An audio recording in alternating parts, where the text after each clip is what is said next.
네, 더불어민주당이 오늘 대선 본경선 무대에 진출할 최종 후보 6명을 발표합니다. 또 국민의힘은 내일부터 예비경선 후보 등록을 시작으로 본격적인 대선 준비에 들어갑니다. 정치권 소식을 한상익 가천대 교수, 김우석 국민대 개건교수 두 분 모시고 이야기 나눠보겠습니다. 어서 오십시오. 안녕하십니까. 네, 이제 1시간 남짓 남았으니까 이제 8명의 예비 후보 가운데 민주당의 대선 후보가 될 본 경선으로 갈 6명이 가려지게 되는데요. 일단 관전 포인트는 이재명 지사가 과연 과반을 확보할 수 있을지, 그리고 최종적으로 6명에 누가 들어갈지 이 부분인 것 같은데 어떻게 보시고 계십니까? 이재명 지사가 과반을 획득할지 안 할지는 아무도 모르는 건 아니죠. 담당 실무자 2명만 알겠죠. 왜냐하면 이거는 여론조사 결과를 발표하지는 않아요. 네. 그냥 탈락하시는 분 2분만 발표를 하는 거기 때문에 알 수는 없지만 현재까지 그 여론조사들을 쭉 보면은 한 50%에서 56% 정도를 차지하고 있는 것 같아요. 네, 이재명 지사의 지지율이. 지사가, 네. 그러니까 당내 지지율로는, 지지자 지지율로는. 근데 사실 큰 의미는 없어요. 그 과반을 넘어야 한다는 거는 본경선에서 결선 투표를 안 가기 위해서 과반을 넘는 게 의미가 하죠. 있죠. 네. 여기서야 뭐 과반을 넘든 80%를 받든 무슨 의미가 있겠습니까? 그리고 어느 분이 올라갈 것이냐, 뭐 그것도 누가 알겠어요. 누가 알겠느냐마는 즉 상황을 보면 그 전현직 도지사분들, 네. 그 김주관 아마 경기도지사 이재명 지사 너무 많이 가져가셔서 그러나요? 도지사들의 몫이 많이 작은 것 같아요. 그래서 그분들이 좀 위험하지 않을까? 예. 뭐 이 정도로 예상은 해봅니다. 예, 6위권 다툼이 확실히 좀 치열하긴 하더라고요, 교수님. 네. 저는 뭐 그런 당내 사정을 잘 모르겠고요. 제가 관심 있는 거는 일단 뭐 1등을 대체적으로 이재명 지사가 1등을 할 거다. 네. 그리고 저도 뭐 그렇게 생각을 하는 거고. 근데 제가 좀 관심 있는 건 본선 때하고 예비 경선하고 본 경선 사이에 이 지사의 태도가 어떻게 바뀔 것이냐라고 하는 부분들이 관심이 가요. 사실은 예비 경선 같은 경우에는 부자 몸조심이란 얘기를 들 정도로 너무 좀 그 각을 안 세우는 네. 그래가지고 주변에서 김 빠진 사이다다라고 하는 얘기가 나올 정도로 굉장히 아니, 본인도 오늘 사이다 말고 국밥이라고 이제 약간 캐릭터를 조금 바꾸셨더라고요. 아니 그건 본인 생각인데 외부에서 보기에 이거 뭐 사실 이재명 지사가 사람들한테 인기 있는 거는 시원한 그 청량감 있는 톡 쏘는 그런 것들이 했는데 사실은 이재명 지사답지 않은 그런 그걸 일관했으니까 네. 사실은 본 경선 때는 그렇게만 대응하기는 좀 힘들지 않나. 사실 예비 경선하고 본 경선하고는 유가 달라질 겁니다. 동방 같은 경우에도 그냥 넘어가지 않고 아주 집요하고 굉장히 광범위하고 굉장히 깊이 있게 그렇게 공수가 될 가능성도 많고 그런 면에서 과연 수비 위주의 김 빠진 사이다의 대응으로 과연 일단은 이재명 지사 입장에서 과반을 넘겨가지고 재선거를 안 하는 게 목표이기 때문에 굉장히 더 적극적으로 할 개연성이 있고 네. 그런 면에서 어떻게 태도가 바뀔 것이냐라는 관심이 있는 거죠. 본경선으로 갔을 때 이재명 지사 또 어떤 캐릭터로 바뀔 것이냐 이 부분을 좀 지적해 주셨는데 그 후원 모금 계좌 말인데요. 오픈을 한 지 하루 만에 9억 원이 넘게 모였는데 전체 후원금 모금액의 95.1%가 10만 원 이하의 소액이라고 합니다. 이 부분만 보면 굉장히 좀 지지층이 폭넓지 않나 이렇게 좀 유추를 할 수 있을 것 같습니다. 그렇죠. 9억, 10만 원까지가 보통 대부분 일반인들 10만 원까지를 많이 예. 해요. 그러니까 한 8천 명, 9천 명 되는 건데요. 보통 이런 후원금을 모을 때 보면은 주변에서 한 1,000만 원씩 내는 큰 사람들이 좀 있고 그런 분들이 한 20, 30% 차지하고 네. 나머지 60, 70% 이제 소액들이 차지하게 되는데 이 지사는 글쎄요 원래 흑수저 출신이라 그러신가 주변에 돈 있는 분이 없어서 그런가 이런 큰 거는 별로 없고 네. 소액 투자자 소액 이제 많았어요. 근데 아무래도 일이라 그렇고 또 하나 이제 제가 느끼는 건데 아마 국힘도 그럴 겁니다. 국민의힘도 그럴 텐데 우리나라의 그 정당 지지자들이 이전과는 다르게 적극적으로 자기가 지지하는 후보들한테 후원금도 내고 하는 굉장히 긍정적으로 봐요. 네. 이런 현상들이 자꾸 좀 많아지는 것 같아요. 그래서 앞으로 점점 더 이렇게 1위 후보들에 대해서는 이런 일들이 뭐 여야를 불문하고 예. 많아질 것 같기도 하고 또 하나는 아주 바람직한 현상이다. 왜냐하면 10만 원으로는 그 사람도 빚을 진 게 아니거든요. 예. 근데 1,000만 원 뭐 이렇게 받으면 빚을 지게 되는 거니까 빚을 지지 않는 정책이 굉장히 중요합니다. 그래서 이재명 지사도 그런 의미에서 좀 성공적이지 않은가 그런 생각이 들어요. 네, 10만 원씩 9억 원 만든다는 건 상당히 어려운 일이긴 한 것 같습니다. 그렇죠. 뭐 기존의 문법에서는 그런데 사실은 뭐 그런 분위기는 계속 있었죠. 여러 사람들이 대중적 인기를 통해서 뭐 이준석 대표도 지난번에 후원 금방 모이고 이런 걸 네. 보면은 말씀하신 대로 지금은 유권자들이 굉장히 적극적으로 도네이션도 하고 그다음에 그것들에 대해서 그거에 비례해서 발언권도 세지고 그렇게 돼가는 것 같아요. 예전에는 뭐 특정한 인물 중심으로 해가지고 진짜 힘 있는 사람의 요게 좌우됐다라고 하면 지금은 네. 그런 면에서는 바람직한 건 맞는 것 같습니다. 그런데 이건 뭐 사실은 그 이재명 지사뿐만의 문제는 아니고 네. 이 얘기는 이재명 지사 측에서 발표한 거잖아요. 그러니까 뭐 그건 홍보용으로 굉장히 좋은 거고 그런 의미에서 의미를 부여할 수 있지만 우리나라에서 미국도 아닌데 미국에서는 모금액 순으로 순위가 결정되잖아요. 그런 정도로 굉장히 광범 후원금을 많이 모금한 사람이 가능성이 굉장히 높아지는 그런 경우를 보고 있는데 우리나라 같은 경우에는 단순 비교는 하기 힘들고 네. 그런 면에서 이건 그렇구나 그렇게 넘어갈 수 있다 생각합니다. 예, 지지층들의 어떤 변화된 정치 참여 문화도 분명히 좀 반영됐다라고 하셨는데 이제 본 경선에 진출할 6명의 후보가 확정이 되면 지금보다도 더 이재명 대 반 이재명 구도가 더욱더 좀 극렬해질 것이다. 이런 예측들도 나오고요. 또 하나의 변수는 강성 지지층들의 지지를 받고 있는 추미애 후보의 어떤 이재명 후보와의 어떤 연합 이런 부분도 좀 재밌는 관전 포인트가 되지 않을까라는 예측이 나오는데 한 교수님께서 어떻게 생각하시나요? 그 경선에 출마하신 분들의 목표는 뭐 세 가지로 뭐 대변되지 않겠습니까? 하나는 1등을 하는 것, 예. 또 하나는 2등이 돼서 결선 투표를 가는 것, 세 번째는 이번 기회에 이름이나 좀 알리는 것. 뭐 이렇게 세 가지 정도가 예. 각자 목표가 다를 거예요. 근데 뭐 이재명 지사하고 이낙연 전 총리 전 대표는 1등 생각을 이낙연 대표 1등 생각을 하실지는 모르겠는데 1등 목표를 잡으실 거고 그리고 그 이낙연 전 대표하고 다른 좀 이름 좀 알려보겠다고 하시는 분들은 다 이재명 지사 칠 거라고 저는 확실합니다. 그래서 이재명 대 비이재명 구도는 어쩔 수가 없어요. 1등의 운명 같은 거죠. 네. 다음에 추미애 대표가 이제 어떻게 하실 건가, 추미애 장관이. 그런데 추미애 장관 같은 경우에는 2등이 되는 게 아마 목표일 가능성이 큽니다. 2등이. 그러면은 현재 있는 2등을 내려야 되거든요. 예. 근데 현재 2등이라고 하실 수 있는 분은 이낙연 전 대표신 거라 저는 뭐 추 장관님과 이재명 지사가 서로 뭐 연합을 해서 뭐 이런 가능성은 없고요. 어차피 경선이라는 자체가 한 명을 만들어내는 거기 때문에 네. 당내 연합을 만들어내는 거잖아요. 연합군은. 그래서 그럴 가능성은 없고 다만 이재명 지사에 대한 공격이 집중될 때 추 장관님은 계속 이낙연 대표를 네. 좀 치지 않을까. 그런 식으로 본 경선이 흘러가지 않을까. 2등을 위해서. 예, 네. 그냥 그렇게 생각이 좀 들어요. 그냥 그걸 보면 사람들은 이재명 지사보다는 이낙연 대표를 공격하네. 이 지사와 추 장관님이 뭐 연합하는 거, 서로 내부 연합하는 거 아니야. 이렇게 생각하기 쉬운데 그렇지 않더라도 그런 구도가 펼칠 수밖에 없다. 네. 추 장관님은 이낙연 지사를 치고 이럴 수밖에 없다. 생각하고요. 오늘도 뭐 이재명 지사와 인터뷰에서 연대 같은 건 생각해 본 적이 없다라고 얘기를 했고 추 장관님도 그랬고요. 저는 경선 중에 공식적 연대 같은 게 일어날 가능성은 별로 없다라고 봐요. 예. 네. 그러면 그 밖에 또 다른 주자들과의 어떤 연합, 연대 이런 부분에 대한 가능성은 얼마나 보세요? 아니 합종연행 많이 얘기하잖아요. 근데 연행이 합종이 연행을 이긴 경우가 거의 없어요. 이게 그냥 방어하는 데 필요한 거지 네. 대안을 만드는 데는 연행이 사실은 현실적으로 불가능해요. 그런 면에서 그럼에도 불구하고 그런 상황에서 추미애 지금 그 후보가 이탈하는 건 굉장히 상징적인 의미가 있는 거고 그래서 말씀하신 대로 뭐 공식적으로 연대는 안 하지만 저는 추미애 장관의 스탠스가 지금 친문 핵심들의 스탠스 딱 그거예요. 예를 들자고 하면은 대선 후보는 대통령 국민이 뽑는 거잖아요.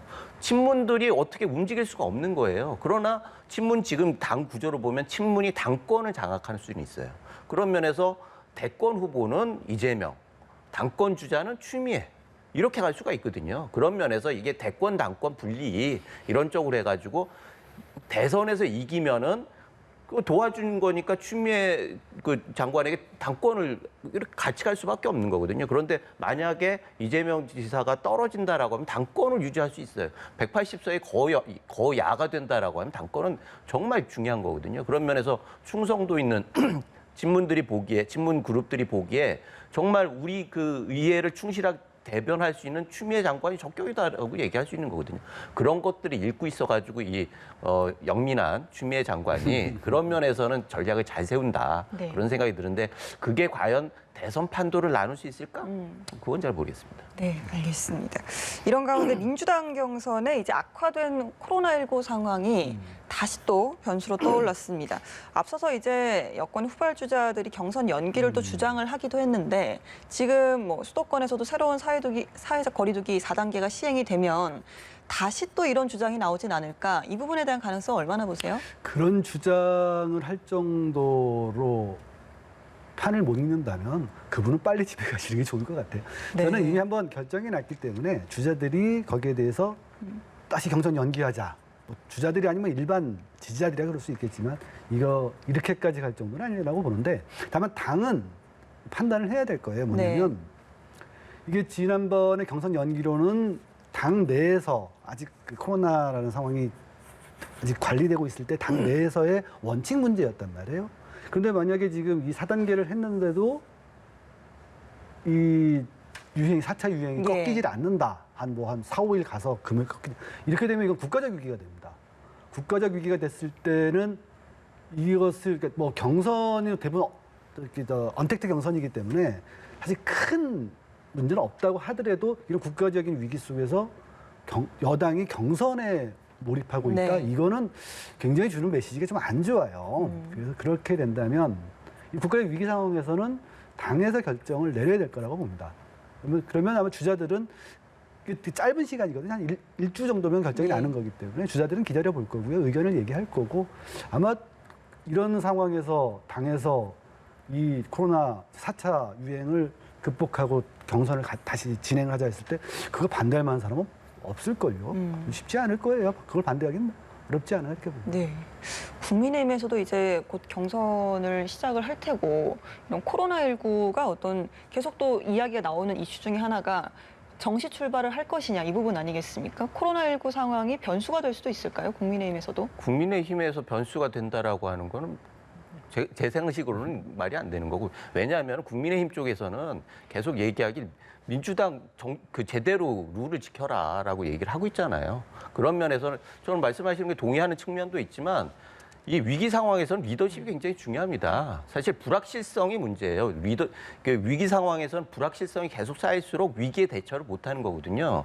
집권 여당이 가면서 이 불확실성을 계속 남겨둔다라고 하면 이 위기 리더십의 공백 상황을 그냥 계속 지속하자는 거잖아요. 말씀하신 대로 온라인 상황에서 하면 돼요. 지난번에 이준석 대표 같은 경우 온라인 상황에서 얼마든지 해냈어요. 그리고 6.25 때도 선거를 했어요. 부산 피난할 때도. 그런데 그런 나라의 그 절체절명의 위기에 있어서도 선거를 했는데 이런 상황에서 그걸 핑계로 해가지고 미룬다는 건 말이 안 되는 거죠. 그걸 누가 이해를 하겠습니까? 그런 면에서 주자들도 지금 주자들 말할 것도 없고 대표 같은 경우에도 결정을 내린다라고 하면은 대표 입장에서는 자기가 총대를 맬 수가 없어요. 예. 그렇기 때문에 주자들하고 계속 합의를 할 텐데 주자들이 다 합의를 한다라고 모르겠지만 할 가능성이 높지는 않아요. 그럼에도 불구하고 대승적으로 한다라고 하면 그건 당내에서 결정하는 대선 후보를 결정하는 거니까 그건 뭐 내부에서 결정하는 거지만 국민들한테 설득하기는 쉽지 않을 겁니다. 네, 알겠습니다. 약 1시간 정도 후에 결과가 나올 더불어민주당 예비 경선 이야기 좀 나눠봤고요. 국민의힘은 이제 내일부터 대선 예비 후보 등록을 받습니다. 지금 야권에서 출마 가능성이 있다고 좀 꼽히는 주자가 10명이 넘는데 경선 버스 과연 언제 출발을 할지 또 장 외에 있는 주자들은 과연 정시에 탑승을 할 수 있을지 여러 좀 시나리오가 나오더라고요. 어떻게 보십니까? 제가 보기에는 결국 그 경선 룰인데 이게 지금 국민의힘 같은 경우에는 안타까운 게 유력한 주자들이 당내에 있다라고 하면 룰은 뭐 정하면 되는 거예요. 문제는 룰을 했는데 룰이 재밌으려고 하면 후보들이 불편해하잖아요. 그런데 불편한 후보들이 들어오지 않을 정도의 그 급격한 뭐 외부에서 보기엔 과격한 식의 룰을 만들었을 때 유력 주자들이 들어오지 않는다라고 하면 낭패거든요. 그런 면에서 여기 조율을 하고 내부적으로 여러 가지 논의가 있는 것 같은데 결과적으로 보면은 지금은 시작 단계인데 정식으로 열차가 떠난 건 아니죠. 네. 그래서 뭐 후보를 받으면은 후보를 받는 거를 한 달을 할지 더 이상을 할지 이런 문제가 아직 남아 있는 거고 그런 상황에서 룰을 어떻게 정하느냐 이런 것들이 계속 논의가 될 거예요. 그 상황에서 영입과 룰의 흥행성과라고 하는 두 가지 달리 가는 기차를 어떻게 한 방향으로 모을 것인가라고 하는 지혜가 필요한 거죠. 지금 이 당심, 민심 50%잖아요. 이 부분이 장애 주자들 때문에 바뀔 가능성도 있다는 뭐 말씀이시죠? 그건 얼마든지 바뀔 수 있는데 이거는 사실은 지난번에도 50, 50대 했고 네. 그랬잖아요. 그래서 큰 문제는 없는데 결과적으로는 당심이나 민심이나 이 부분이 큰 차이가 없어요. 지난번에 우리 당대표 선거 때도 그랬잖아요. 민심이 움직이는 거에 따라서 당심도 움직이는 네. 겁니다. 그래서 뭐 퍼센테이지 이런 부분들은 뭐 미묘한 차이가 있을지 몰라도 대세 지장이 없다. 그래서 이 부분에 대해서 서로 논쟁하거나 이렇게 될 가능성이 매우 낮다. 이런 생각이 듭니다. 알겠습니다. 한 교수님께서는 야권 장애 주자들 경선 정시 출발 얼마나 가능성을 좀 보시는지요? 저는 낮게 봐요. 왜냐하면 결국 국민의힘 같은 경우에 세 가지 정도의 선택지가 있는 거 아닙니까? 하나는 내부를 모두 끌어들여서 경선을 하는 방법. 또 하나는 뭐 빅텐트 같은 거를 꾸려서 하는 방법. 마지막에 단일화 방법이 있는데요. 글쎄요, 요새 이준석 대표 말하는 걸 보면 뭐 이렇게 열심히 외부 주자들을 끌어들이려는 게 잘 안 보여요. 저는 지난번에 그 오세훈 현 서울시장 성공한 케이스 당에서 막 경선을 통해서 주자를 만든 다음에 이 주자를 가지고 단일화를 해서 승리를 했잖아요. 이 기억이 상당히 남아있는 것이 아닌가. 그래서 저는 열심히 끌어들이려고 안 하는데 외부 사람들이 쉽게 들어올까요? 저는 지금 상황에서 저는 개인적으로 한번 예상을 해보라 그러면 네. 들어올 것 같지가 잘 않아요. 단일화를 노리지 않을까 이런 생각이 좀 많이 듭니다. 이준석 대표는 자강론을 원하고 있다. 동의를 하시는지요? 뭐 자강론은 당연히 대표는 자강론을 얘기할 수밖에 없죠. 그런데 그거는 전략적일 수도 있고요. 결과론을 보면 알 것 같고 자강론은 대표는 숙명적으로 자강론을 얘기할 수밖에 없어요. 그러나 전체적인 결과를 위해서 빅텐트를 또 동시에 얘기를 하기 때문에 정치라고 하는 게 올 원 같은 게임이 아니잖아요. 결과적으로 그 어디에서 접점을 찾느냐라고 하는 부분인데 지난번에 우리가 한번 경험했잖아요. 서울시장 선거 때 자강론을 얘기하면서 드라마를 만들어가지고 뭔가 의외의 결과를 만들어냈단 말이에요. 그런 것들은 굉장히 큰 참조가 되고 형태는 다를 수 있지만 굉장히 큰 참조가 될 건데 그런 것들을 주자들을 다 생각하고 있을 겁니다. 외부에 있는 사람들이 아까 말씀하셨듯이 내부에서 좀 불리하다라고 생각하면은 그럼 안 올 수도 있지만 결과적으로 안철수 케이스가 될 수도 있거든요. 그래서 그런 것들을 각 주자들이 굉장히 고민을 많이 할 테고 그거는 서로 당 지도부와 각 주자들이 아주 치열하게 싸우고 골몰이를 하면서 옥동자가 나오지 않을까 그런 생각을 해봅니다. 알겠습니다. 윤석열 전 총장의 부인이죠. 김건희 씨를 둘러싼 의혹들이 본격적으로 불거지면서 여권에서 집중 공세가 이어지고 있습니다. 이재명 지사는 검증은 후보자 본인으로 제안을 해야 된다라는 멘션을 했고요. 또 이낙연 전 대표는 위법 여부에 대해서는 엄중한 검증이 필요하다고 밝혔습니다. 온도차가 좀 느껴지는데 어떻게 들으셨습니까? 저도 오면서 봤어요. 봤더니 그 결혼하기 전에 부인의 그거를 이렇게 연결시키는 게 맞냐. 본인이 그 부인과의 관계에서 어떤 위법을 저질렀다면 그거는 이제 본인에 대한 검증이 되지만 이렇게 얘기했는데 저는 그 말에 원칙적으로 동의를 합니다. 왜냐하면 대통령은 공인이지만 대통령의 가족들은 사인이에요. 사인이거든요. 근데 지금 얼마 전에 지금 문준용 씨 사건에서 보듯이 이미 주민등록을 달리하고 자기 일을 하는 사람인데 그걸 검증이라는 이름으로 그냥 거의 스토킹을 하잖아요. 스토킹을 하죠. 이거 굉장히 안 좋은 행동이거든요. 저는 똑같다라고 봅니다.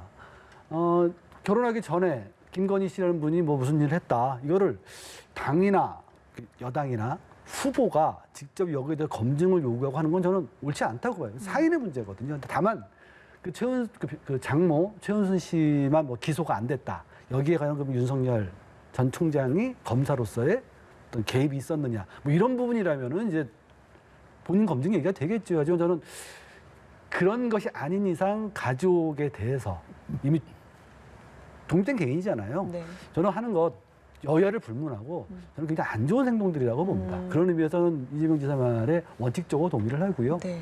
다만 이제 뭐 이낙연 대표께서 전 대표 이낙연 후보가 뭐 위법한 상황이 있으면 검증해야 된다. 뭐 위법한 상황이 있으면 그리고 꼭 당에서 안 해도 요새는 언론들하고 유튜브가 너무나 많이 검증을 해주잖아요.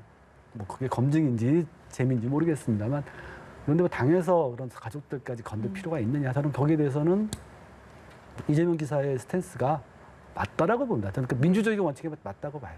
김 교수님, 검증은 어디까지 해야 되는 걸까요? 아니 본질적으로 네. 뭐 아니 검증을 하지 말라는 건 말이 안 되고 과하면 안 되는 거죠. 검증은 이건 영부인의 문제, 개인의 문제가 아니라니까. 우리가 영부인을 외교할 때도 부부가 같이 다니잖아요. 외국에서 보기에 좀 그렇다 그런 걸 막겠다는 거잖아요. 그런데 그 대통령만 검증을 해라? 이게 말이 돼요? 저는 그건 용납할 수 없는 거고 당연히 검증을 해야 하는데 그게 좀 과하지 말아라라고 하는 부분들은 할 수 있는데 후보만 검증해라 이거는 적절하지 않다고 봅니다. 네, 알겠습니다. 자, 최재형 전 감사원장 부친상 빈소를 찾은 정치권의 인사들이 많다고 하는데 국민의힘 인사들과 거리를 좀 좁히고 있다라는 분석이 나오고 있습니다. 최 전 원장이 국민의힘 대권 주자로 조기 등판을 할 것이다라는 의견이 참 많은데 가능성을 얼마나 보시나요? 그래서 최재형 전 감사원장 지지율로 보면 한 3% 나오는 것 같더라고요. 미실현 장외 우량주도 아니고 그냥 미실현 주식이에요. 장외 주식이에요. 저는 그래서 현재 이분 그리고 나오신 지 얼마 안 돼서 이분이 뭐 캠프나 이런 거를 좀 좀 자기를 도와주기 일에 좀 했을지도 잘 모르겠고 그래서 아마 윤석열 전 총장이 워낙 이런 구설수가 많다 보니까 자꾸 최재형 감사원장을 혹시 모르는 상황에 대비해서 자꾸 좀 띄워놓는 것 같은데 글쎄요. 현 시점에서 당으로 들어오시는 것밖에 방법이 없는 것 같긴 한데 당으로 들어오셔서 홍준표나 유승민 같은 분들하고 싸워 이길 수 있을까요? 저는 어느 쪽도 좀 어렵지 않은가라는 생각을 좀 해요. 그래서 네. 왜 저분은 그 감사원장을 갑자기 그만두는 임기를 마침 그만두는 그런 반헌법적인 행동까지 해가면서 왜 대통령을 나와서 저러고 계신가 속으로 좀 답답합니다. 예, 입당을 하더라도 당내 경쟁력이 있을 것인가에 대해서는 좀 의문을 표하셨는데 김 교수님 어떻게 보세요? 뭐 일부는 동의하고 일부는 동의하기 힘든데 사실은 뭐 최 전 원장이 나오는 걸 제일 두려워하는 분들은 여권 인사들일 거예요. 그러니까 야권에서는 굉장히 좋은 우리 아이템이 되는 거죠. 대안이 되는 거죠. 근데 지금 뭐 실현되지 않은 그 우량주다 뭐 네. 이렇게 말씀을 하셨는데 그 상장을 하기 위해서 개인이 하기에 말씀하신 대로 캠프의 한계, 뭐 여러 가지 인지도의 한계, 뭐 여러 가지 한계가 있어요. 이걸 일거에 극복할 수 있는 게 우회 상장입니다. 입당이 먼저죠. 입당을 안 하고 나면 윤석열 전 총장이 입당을 했으면 기회가 없을 거예요. 윤석열 전 총장이 거의 외곽을 돌고 있으면서 그 수도가 비어 있단 말이에요. 이거를 일거에 들어가지고 딱 장악하는 게 먼저 들어가야 된다. 유일하게 이 상황을 뒤집고 결단을 현실화시킬 예. 수 있는 그런 기회다. 그래서 저는 뭐 이번 그 상가에서의 여러 가지 모습이 그런 전조 작업이 정지 작업이 아닌가. 족쇄를 하나씩 아버님의 반대에 대한 족쇄를 한번 풀고 더 큰 감사원장을 그만두기 위한 왜 감사원장을 국가를 위해서 감사원장을 그만둘 수밖에 없었느냐 이런 것들을 정지 작업하는 그런 과정이 아닌가 생각합니다. 네, 알겠습니다. 오늘 두 분 말씀 여기까지 듣도록 하겠습니다. 한상익 가천대 교수, 김우석 국민대 개건 교수와 함께했습니다. 고맙습니다.